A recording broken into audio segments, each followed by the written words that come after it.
ఒక గ్రామంలో రాకేష్ అనే తెలివైన బాలుడు నివసించేవాడు. రాకేష్కి ఇద్దరు మంచి స్నేహితులు ఉన్నారు, అమిత్ మరియు ప్రియా.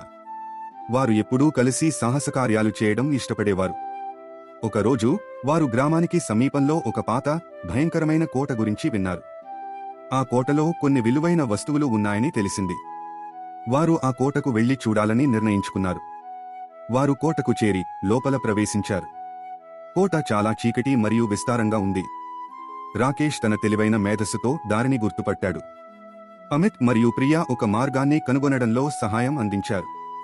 కొద్ది సమయం తరువాత వారికి ఒక పాత తలుపు కనిపించింది. తలుపు తెరవడానికి బలంగా తోసినప్పుడు వారు లోపల ఒక పెద్ద ఖజానాను కనుగొన్నారు. అందులో ఉన్న ఆభరణాలు మరియు నాణేలు మెరిసిపోయాయి. మన వెతుకులాట విజయవంతమైంది, రాకేష్ ఆనందంగా అన్నాడు. అందరూ సంబరంతో ఒకరికి ఒకరు ఆప్యాయంగా కౌగలించుకున్నారు. రాకేష్, అమిత్ మరియు ప్రియా ఆ ఖజానాను సరిగా పంచుకుని తమ గ్రామంలో మంచి పనులు చేయడానికి ఉపయోగించారు. వారు తమ స్నేహితుల సహకారంతో ఈ విజయాన్ని సాధించగలిగారు.